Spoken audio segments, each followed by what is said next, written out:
Добрый вечер. Сегодня у нас в гостях ведущий экономический эксперт нашей республики, но в принципе, можно сказать, даже и страны, Алик Пухаев. Добрый день, Алан. Спасибо большое за такое представление. Но все-таки, наверное, поправлю. Вряд ли я экономический эксперт, я скорее что-то среднее между финансовой сферой и журналистикой. Скорее я не провожу какой-то глубокий анализ каких-то больших цифр, я скорее препарирую информационный фон, так, наверное, будет. Ну, ты сам являешься экономистом или нет? Да, но проблема в том, что я уже давно не практикую это как полноценный экономист. Аналитиком я в последнее время работал в году 2011, после этого я уже полностью ушел в медийные проекты и лично для себя просто занимаюсь аналитикой, скажем так, информационного фона. Поскольку, естественно, происходит какой-то анализ и больших цифр, но не могу сказать, что это прям так глубоко, как делают профессиональные аналитики в банках и финансовых структурах. Ну, ты, в общем, пытаешься представить картину процессов происходящих. Да, я пытаюсь представить для людей какие-то сложные процессы в довольно простых словах. Ну вот хотелось бы об этих сложных процессах поговорить. Сейчас очень сложная экономическая ситуация, да, в нашей республике, но ее нельзя рассматривать в отрыве от того, что происходит в России вообще и в мире. Если уже брать на глобальном уровне, то вот хотелось бы начать тогда с мировых сейчас проблем, да, так называемого экономического кризиса, который вот все витками развивается, который касается всех стран и народов, в том числе и нас. И как бы потом поговорить о том, что происходит в России, ну и в конце концов уже придем, как говорится, к нашей республике. Да? Вот что ты можешь сейчас сказать о мировом вот этом глобальном кризисе, который разворачивается, в том числе с этими всеми с долларами, с биткоинами, с ценами на нефть и прочим? Я не могу сказать, что сейчас ситуация, она кризисная.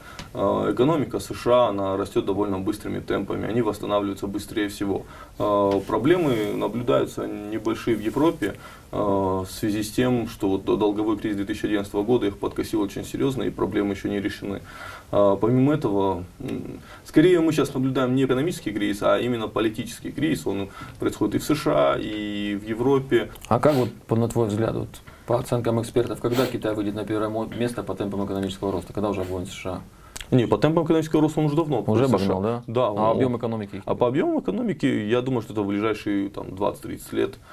Если говорить о объеме экономики в товарной массе и по паритету покупательной способности национальной валюты, то Китай уже, если я не ошибаюсь, год назад обошел. Но если мы все оцениваем в долларах, то да, Китаю еще лет 30 придется обгонять Америку. А ты думаешь, последствия этого будут какие-то? Да нет никаких последствий. Я сторонник того, что китайская и американская экономика, они так глубоко в друг друга проникли, что это уже один большой механизм. И поэтому вот, скажем так, заявление Трампа о войне с Китаем и активные попытки его ближайшего окружения заставить его сфокусироваться на проблеме с Кореей и отстать от Китая, которые увенчались успехом, они спасли экономику США от этого. Потому что если бы Трамп сейчас бы начал вводить какие-то запретительные меры, Китай бы стал отвечать. Я думаю, это было бы плохо для всех. Ты же думаешь, США поделятся властью в глобальном порядке? Нет, можно не делиться властью. Тут дело немного в другом. Экономика не всегда равно власть. Это можно провести на примере России. Россия имеет ничтожно низкую долю в мировой экономике. По сравнению с той же Францией, и европейскими странами, наша доля в экономике мировой сокращается, но при этом политические амбиции у нас такие, как у тех же Соединенных Штатов. Вот такой дисбаланс. А как, если базиса нет, например, экономического, как можно такие большие геополитические задачи решать? В какой-то же момент? А никак. Они сейчас и никак и не решаются. То есть, Россия, да, сыграла определенную роль в Сирии, играет определенную роль в Турции, но это все происходит за счет внутренних ресурсов, а именно качества жизни людей. Россия — это абсолютно европейская страна, и люди должны были давно здесь жить по уровню жизни гораздо лучше, чем даже Польша. Да? Когда распался Советский Союз, уровень ВВП в России и в Польше был примерно сопоставимый, но Польша сейчас на несколько голов выше по качеству жизни России. Вот и все. Эти амбиции, они реализуются за счет того, что население страны живет в качественно худших условиях по сравнению с европейскими и даже восточноевропейскими. Ну, вот Путин недавно, не так давно тоже говорил, что нам нужна новая индустриализация, да, как была там в 30-х годах прошлого века. Чтобы ее за счет чего ее можно провести в таком случае? Если деньги выводятся за рубеж, компании зарубежные фактически наши. Я не имею представления, за счет чего он будет проводить новую индустриализацию. Это только, я не знаю, или заставлять каким-то силовым методом возвращать эти деньги в страну, что, очевидно, не получится сделать. Деньги деньгами, но мы же, наверное, заняли уже какое-то место в глобальном рынке разделения труда, правильно? Мы поставляем нефть. Да, поставляем нефть. Да. А если мы сейчас вдруг захотим производить айфоны, но айфоны же кто-то производит? Нет, у России колоссальный человеческий капитал. В этом смысле я всегда советую посмотреть лекции Азуана, который рассказывает именно о том, что Россия умеет производить какие-то уникальные продукты в штучном формате. Да, но у нас правда это есть, у нас. То есть проблема не в том, что нефть, что у нас, как сказать, люди выкачивают нефть и выводят деньги. Проблема в том, что у нас в стране создается такая социально-экономическая среда, когда любой парень, более-менее специалист какой-то узкой IT, бионика, биотехнологии, химия, космические технологии, он понимает, что в России его не ждет никаких перспектив, и он уезжает за рубеж. У российской элиты нету политической воли к тому, что реально улучшить качество жизни внутри страны, точнее у них нет понимания, что качество внутри страны уступает. Подожди, у них нету воли или нету желания? То есть должно быть желание же первично. У них нету понимания. Вот только что ты сейчас сам говорил, да, что у нас огромная страна с большим количеством ресурсов. 21 век это будет война за ресурсы. Не согласен с этим. Я думаю, что последние 10 лет они показали, что ресурсы их можно купить очень дешево. Если ты посмотришь за последние 5 лет, как упали цены на металл, это колоссальное падение. Ресурсы, они очень дешевые. Золото, оно очень дешевое по сравнению с теми же криптовалютами, с тем же биткоином, понимаешь?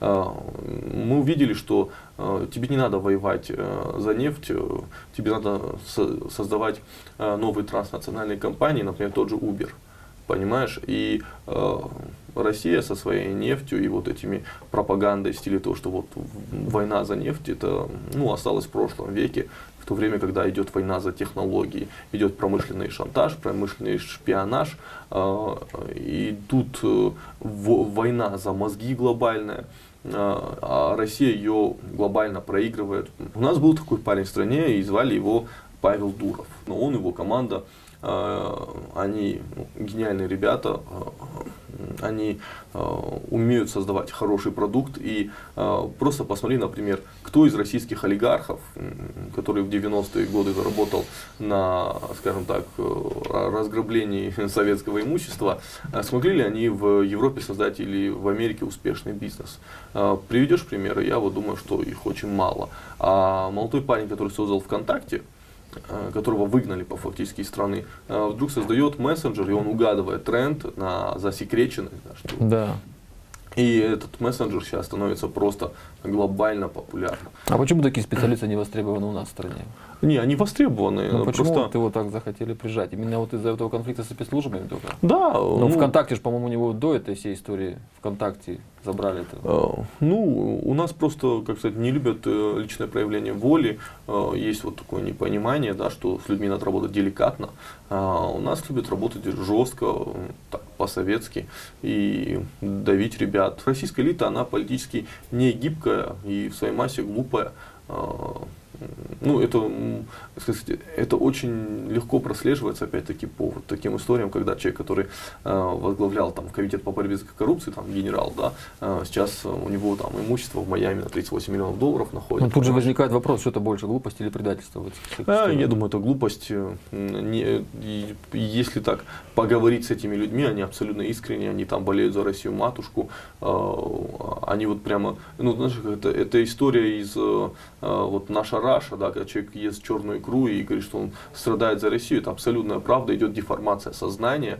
То есть они, произошла полная деформация, и им кажется, что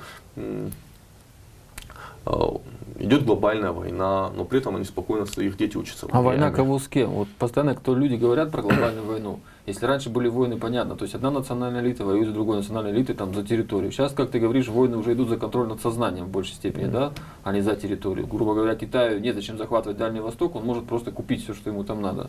Или специалистов там людей, или там ресурсы какие-то. Тогда кого с кем война идет? Есть мнение, что идет война национальной элиты и транснациональной, про которую ты сейчас говоришь. Ну, я отчасти согласен с этим, но я просто... В каких странах осталась национальная элита? В России, я сомневаюсь. В России. В США осталось, в Китае осталось. Ну, я как бы... Это знаешь, и где там-то грань, кстати, между национальной и да, я просто это скорее большие такие игры в головах людей, но реально это такой многоступенчатый процесс, и в каждых конкретных условиях там человек может играть на той стороне или на той стороне. Единственное, в чем проблема российской элиты, что вот после истории с Крыма, ну, скажем так, европейская, американская элита посчитали, что Россия как бы нарушила некие правила игры.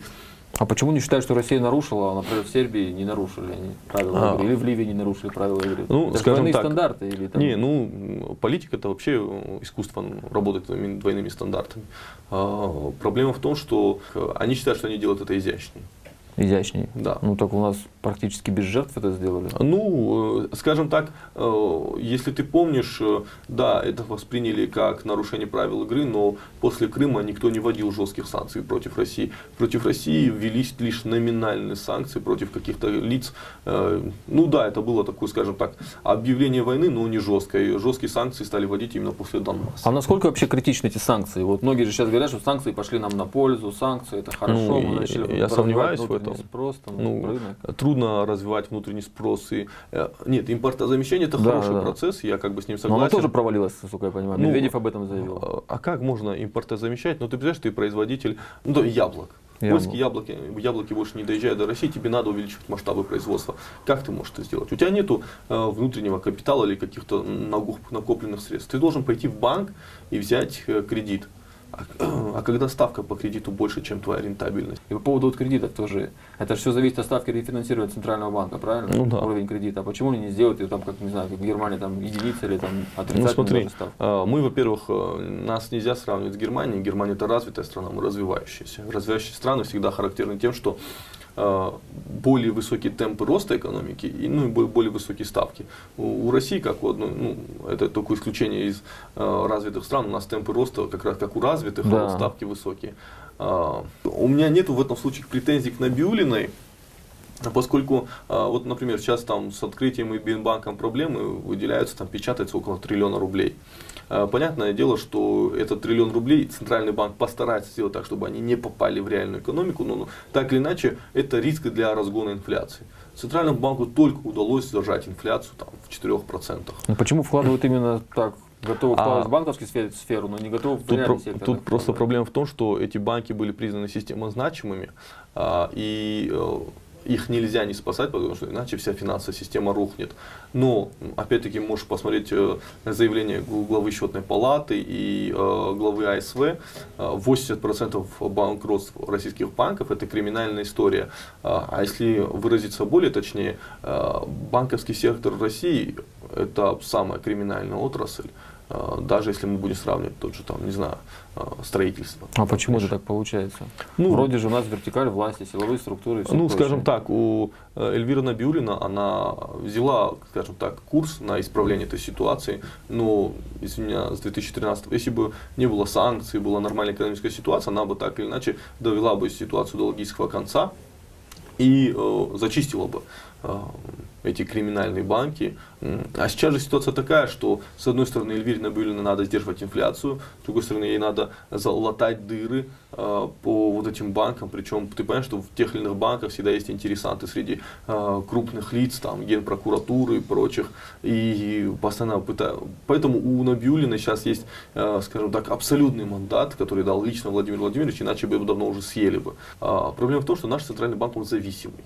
Поскольку, сколько бы ни отрицал Центральный банк, он вынужден корректировать курс рубля, чтобы бюджет, наполнять бюджет. Если бы Центральный банк был бы независимым, он сказал: ребята, вы сами выделили столько на вооружение, вы сами выделили столько на социалку, Вы сами видите, что цены на нефть падают, вот ваша проблема, а мы будем держать рубль таким же, как он есть. Ну, вот как, некоторые эксперты, многие говорят, да, что роль Владимира Владимировича это быть вот таким модератором всех этих разных группировок. Да, он от всеми, он их создал, он создал внутренние конфликты. Но дело с точки зрения даже, да, рано или поздно противоречия нарастают настолько, что их уже невозможно модерировать. Как ты думаешь, вот эти экономическая ситуация, внешние факторы, вот эти вот санкции, которые готовы уже ввести против частных лиц, я понимаю, да, там Трамп там дал же сколько там? Нет, там проблема в том, что если Соединенные Штаты реально захотят серьезно ударить, они ведут санкции, запрет на покупку облигаций федерального займа.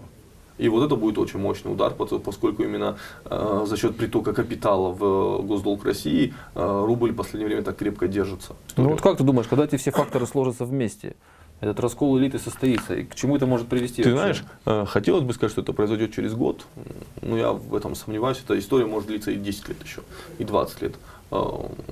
Есть примеры, как бы, да. Раскол, он может назревать, они могут... А что, на твой взгляд, будет являться маркером? Вот сказать, ребята, вот когда вы увидите вот это и вот это значит уже раскол элиты состоялся? Ну, для меня маркер был вот история с Улюкаевым и война между АФК-системой и Роснефтью. Сейчас внутри элитных конфликтов очень много. Но я думаю, что Владимир Владимирович лично считает, что он выигрывает только от этой ситуации, поскольку объем, скажем так, пирога сократился, делить его сложнее, и он как бы просто наблюдает.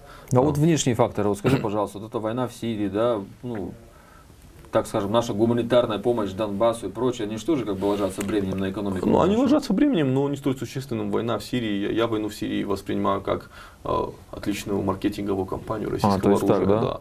Мы наращиваем продажи. Ну, Россия просто показала эффективность российского вооружения, но оно правда эффективное, тут спорить бессмысленно. Но кроме торговли оружием, что мы еще выиграли в экономическом плане? Ну вот Саудовская Аравия прилетала сюда. Россия, скажем так, Владимир Владимирович, он пытается за счет внешней повестки заменить внутреннюю повестку. То есть люди больше смотрят, беспокоятся за то, что происходит в Сирии, нежели то, что происходит там у них дома. Я, если честно, когда вот произошла история с Донбассом, да, туда много ребят поехали, я ни в коем случае никого не осуждаю, но для меня это было немного странно, учитывая, что Осетия не в шоколаде копается, по-моему, здесь проблем гораздо больше. Ну да. Вот. А вот смотри, еще вот недавно, буквально на днях я прочитал статью там по поводу Магнита, этой сети, да, ритейлеровой, что вот у них упали капитализация на 49%. И они это связывают с тем, что падение уровня жизни у людей и меньше стали покупать. Слушай, у нас за 3 года к ряду постоянно падают доходы населения. Только в январе был рост доходов за счет вот той единовременной выплаты 5000 рублей, да, пенсионерам.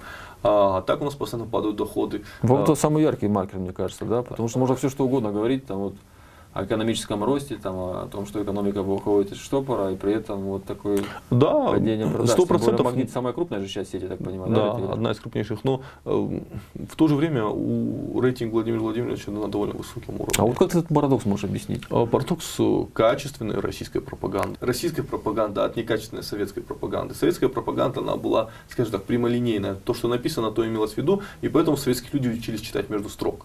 И поэтому вот это была, вот эти шутки, не читайте советских газет до обеда, там прочее. Да. А сейчас же российская пропаганда, она, скажем так, она более завуалирована, и когда, то есть, ведущий говорит наши западные партнеры, и то есть вот этот нотки сарказма, и человеку уже кажется, что он сам начинает додумывать, они же не партнеры нам, да, и когда ты начинаешь спорить с этим человеком, ты на самом деле уже, как ему кажется, споришь с его убеждениями, а не той пропагандой, то есть ему кажется, что он дошел до этого сам, то есть российская пропаганда, она не готовит готовый продукт, она готовит полуфабрикаты, дает людям уже возможность их приготовить в своей голове сами, и поэтому она реально очень крутая. В Америке обсуждают, что российские специалисты, российская пропаганда повлияла на выборы в США. Российская элита не хотела, чтобы выигрывал Трамп. Ну, реально. Не хотел, чтобы Трамп выигрывал? Нет, это просто было как бы возможность чуть насолить Хиллари Клинтон. Никто реально не рассчитывал, что Трамп выиграет. Иванов, он был связующим звеном между республиканской партией и российской элитой. Сергей Иванов, глава администрации бывший. Его потом отправили в отставку, поскольку посчитали, что вот эта история с Трампом и республиканцами, она уже перешла за разумные, скажем так, масштабы. А когда Трамп выиграл, пришлось понимание, что у нас кроме Иванова никого нету, кто с ними общается. То есть в России абсолютно готовились дальше работать с Хиллари Клинтон, я думаю, То есть они готовы были эффективно. с ней работать? Слушай, они с ней всегда работали, да, урановая сделка, да, которая сейчас все говорят, как российские фонды финансировали Билла Клинтона, давали деньги, то есть... Ну, то есть, в общем, нашим удобно работать было с демократами в любом случае, как с Обамой. Ну, я думаю, что они готовились с ними работать, а с Трампом работать неудобно. Поскольку этот человек, у него проблемы не то что с Сенатом, да, не с демократическим Сенатом, а с его же республиканским Сенатом. Он абсолютно непредсказуем. Он абсолютно, скажем так, не вписывается Он в не текущую системный политику. человек, как Да. я понимаю, да? Там? И его очень трудно прогнозировать. И на самом деле наши отношения после того, как он выиграл, наши отношения только ухудшились. Ну, это Если я же бы- помню. Вся истерия, я же помню, была Трамп, Да. наш и все прочее. Если же бы выиграла Хиллари Клинтон, я думаю, пик бы пришелся как раз на ее победу, потом бы отношения нормально бы улучшались. Уже уровень жизни населения упал, да, покупательная способность и прочее. Ну, где это дно? Когда люди начнут голосовать Ну, в ты знаешь, холодильнике против дно, пропаганды. говорят, когда валовый внутренний продукт падает ниже $6000 на душу населения, то происходит революция. Ну, это правило сработало с Египтом, если я не ошибаюсь, с Ливией и с Украиной. Ну, Россия пока далеко до этой отметки. Но Ну, у нас может сколько идти. сейчас? Если я не ошибаюсь, то ли 9, то ли 10 тысяч долларов. Вот. Ну, а динамика куда идет? Вниз? Вниз, конечно, да. Вниз идет, да? До этого было 14, по-моему, если не А ошибаюсь. 14 было когда? До сколько упало на 5 лет? Это, За по-моему, 5 лет. был 2013 год. То есть до 4 года упало, получается, Да, на да, 5 серьезно. пунктов. А Раз. когда биткоинами начнут расплачиваться в ресторанах? Уже, ну, в ресторанах, может, в России не начнут расплачиваться, но биткоины, преимущество биткоина в том, что это способ, скажем так, уходить от государственного контроля. Конечно, это уже транснациональная история. Ну Всё да, правильно я же. думаю, что малый бизнес, я знаю примеры, когда малый бизнес уже там, получает расчеты в биткоинах, чтобы там уходить от налогов. А биткоин это не раздутая история, как с МММ, например, да? Нет, это не абсолютно пузырь? реальная история. Это пример, когда шутка айтишников превратилась в нашу реальность. И знаешь, то есть история, знаешь, как можно было ее назвать шуткой, если бы так активно криминал ей не пользовался. Финансовые махинации, прочие вещи, да, то есть ты просто уходишь от налогов, да, у тебя маленький бизнес, у тебя нет возможности платить все это, да, и ты начинаешь уже принимать платежи в биткоинах, там, А переводить появится их. ли техническая возможность у какого-то государства контролировать Нет. эту систему? Нет, это как Роскомнадзор, который пытается запретить какие-то сайты. Ну, у Роскомнадзора нет таких средств. Будут единичные случаи, когда кого-то будут ловить, какие-то фирмы накрывать, но глобально вряд ли это что-то поменяет. Это та история, когда бессмысленно бороться. Вот японцы это сразу поняли. Они пытаются контролировать криптовалюты через создание инфраструктуры. Ну, то есть ты можешь как бы прийти на биржу, которая, скажем так, зарегистрирована в государстве, она является абсолютно легальной. Да, ты будешь платить налоги, но ты будешь абсолютно спокоен, что если что-то произойдет, в это вмешаются регулирующие органы, они начнут помогать. А ты вообще считаешь, что можно коррупцию победить в принципе? Я считаю, что глобально, вот именно зачистить до нуля, Сингапур у нас есть пример. Другой вопрос, что надо, понимаешь, коррупция, это на самом деле естественное, имеет естественное происхождение. Монетизирует власть, получается. Да? Ну нет, просто если ты создал такую систему, где есть возможность для коррупции, то она там появится. Но ее создают осознанно, получается. Ну, в Сингапуре создали такую систему, где для коррупции минимум места, и у них с этим проблем нет. В Южной Корее, где проблема с коррупцией до сих пор, вот, там, Ну президента, да. Но, Революции чуть не было. революции там бы не было. Там, понимаешь, там коррупция, она скорее как смазочный аппарат происходит. Да? То есть она как смазка для экономики, она помогает решить кучу бюрократических вопросов. В России коррупция сейчас, в 2008 году она тоже выступала как смазочная, как смазка для российской экономики. Как скрепа, да? кто Да, говорит, она скрепа. позволяла упростить многие процессы для бизнесмена, начать стройку быстрее, она на самом деле позитивно была. Элиту объединить, да? Да, но при Круговой этом порукой.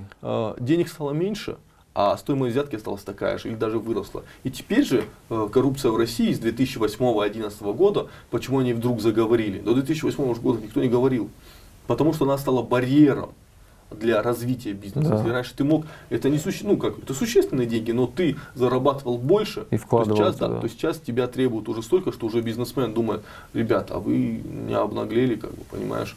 То есть ты считаешь, что механизмы, в принципе, человечество изобрело, как можно с коррупцией Да, справиться при конечно. желании? У нас есть люди, которые очень любят приводить в пример там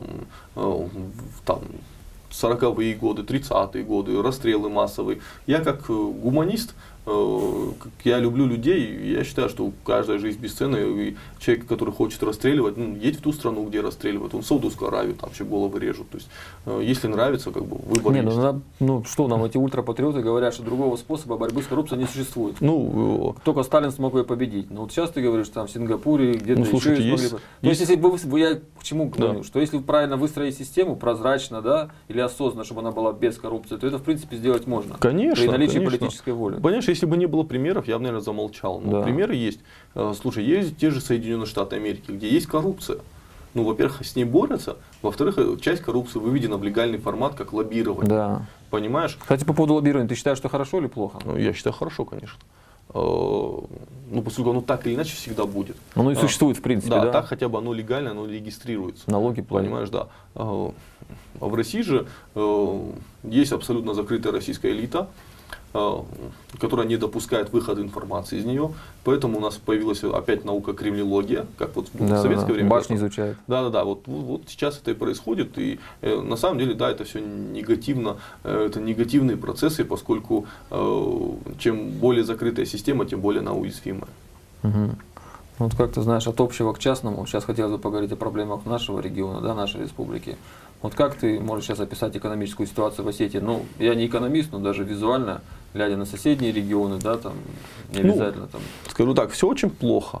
Да. Ну, а с чем это связано? Вот связано это с тем, что на протяжении 20 лет тучных, которые Россия получала большие деньги, остинская элита, скажем так, смачно проживала эти деньги, но они оказались не в Осетии.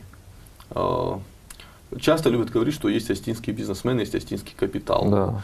У остинов нет никакого капитала, нет никаких бизнесменов. Это иллюзия абсолютно. Да? То есть, Ну, что значит, в твоем понимании, остинский бизнесмен? Это же не просто человек, получается, остинская фамилия, да? Это что-то другое. Да, понимаешь, это еще требует какие-то, скажем так, чаяния, терзания, да, этого человека. Но да, многие бизнесмены открывают спортшколы, какие-то вещи, но не создаются институциональные вещи, Да. понимаешь?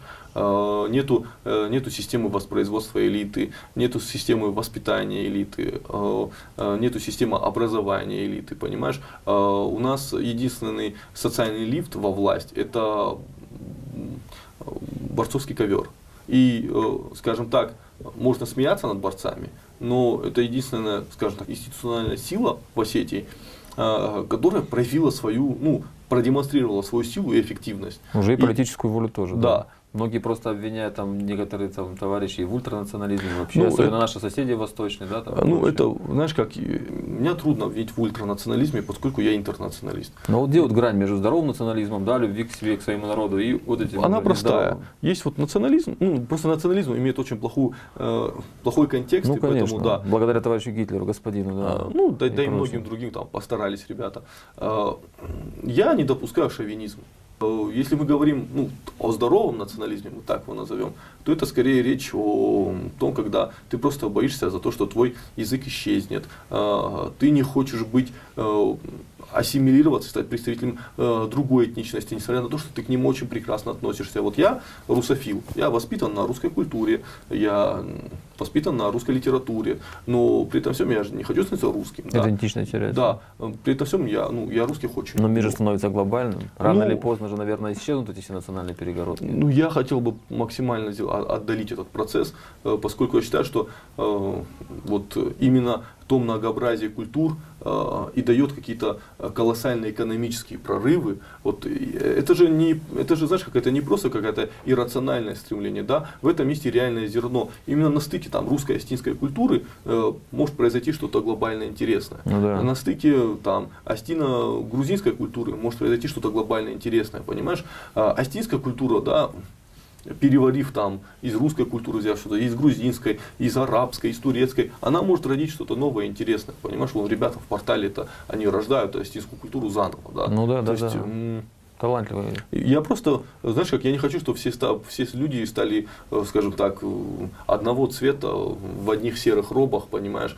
Мы все-таки должны быть яркими, мы должны отличаться. Ну вот сейчас эта мода на национализм пошла, знаешь, у нас и в руководстве, и везде там рубашки национальные носят и прочее. Ну вот знаешь, вот где грань между вот тем, что ты говоришь, развитие нации, и вот это то, что называется лубок по-русски, да? Вот это Ну да. грань такая очень. Долбославие называют это. Да. Вот. Где эта грань, на твой взгляд? Ну, сложно ее определить, потому что я не общаюсь с представителями российской осетинской власти, да, я не знаю, что у них в головах. Я, скажем, вполне уверен, что стремления абсолютно здоровые. Есть. Мне, например, очень сильно раздражает, когда, например, над главой республики, подтрунивают из-за его осетинского акцента. А у меня просто какой-нибудь акцент должен быть. По-моему, это не смешно. Где-то перебор с одеждой, рубашками, но я думаю, что это, скорее всего, скажем так, понимаешь, у нас в власти очень долго находились люди, которые инкорпорированы в российскую власть, элиту, да, и они знали, как себя вести, они чувствовали себя очень хорошо. В этом есть плюсы, есть в этом и минусы. Текущий осетинский, глава, да, он, например, не инкорпорирован, он себя чувствует в этом всем неуютно. Не будем обсуждать Да. личности, знаешь, Да. хочется все-таки обсуждать процессы, да, вот с точки зрения экономики, да, как ты думаешь, вот куда можно было бы стратегически развивать республику, не только Северную, но и Южную Осетию, в принципе, как бы не разделяем эти два народа. Проблема в том, что у нас значительная часть товарной массы, она создается в неформальном секторе. Я не могу сказать, что выход сетевых компаний в Осетию это прям... Ну что это дает? Что это дает? Осетия для них какой-то особенный регион. Сомневаюсь, в Осетии очень мало денег. Ну да. И почему такое внимание? Может... Если считать, что инициатором этого выступает наша власть нынешняя, да, то я считаю, что люди сфокусировались не на том. У нас очень талантливый народ, у нас очень много умных людей, у нас очень много интересных бизнес-проектов. Вот недавно про РБК, про мебельную фабрику писал, который Тимур сделал. Да, то есть, у нас очень много интересных кейсов, которые надо развивать. На чем надо сфокусироваться? Надо эти кейсы создавать, эти истории успеха, да, поскольку за ними подтянутся другие. Но эти истории должны все-таки связаны быть с производством чего-то, правильно?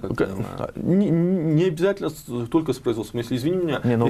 Энгельс говорил, 3 вида производства. Производство людей, производство вещей, производство идей. Я просто говорю, например, я бы в Осетию. Осетия это очень удобное место для жизни. Здесь качественная еда, здесь хорошая экология, да, то есть, если мы не берем Владикавказ и там то, куда дует электроцинк. Здесь довольно гостеприимное население. У нас пытались туристический бизнес развивать. Я против туристического бизнеса, но я, например, у нас очень много талантливых программистов. У нас можно создавать на аутсорсе компании, которые будут, извини меня, поскольку у нас уровень, средняя зарплата в республике очень низкая, а по мировым масштабам это копейки, у нас можно собирать команды ребят, которые будут кодить, извини меня, для тех же Microsoft. Ты им будешь платить по осетинским меркам хорошую зарплату и при этом же иметь сверхприбыль. Да, то есть возможностей для развития сейчас, когда есть интернет, просто очень много. Девушке к косметологу, которая там красит ногти, скажем так, ей не нужно было соответствующее образование, чтобы открыть Инстаграм-страницу и вдруг из среднего такого заработка превратиться в по осетинским меркам бизнес-корпорацию, таких же историй много. Это проблема, конечно. Но это сфера обслуживания, но ты сейчас говорил про IT, там эти. Не, я просто пример, да, то есть не всегда нужно образование, сколько нужно понимания, да, каких-то вещей.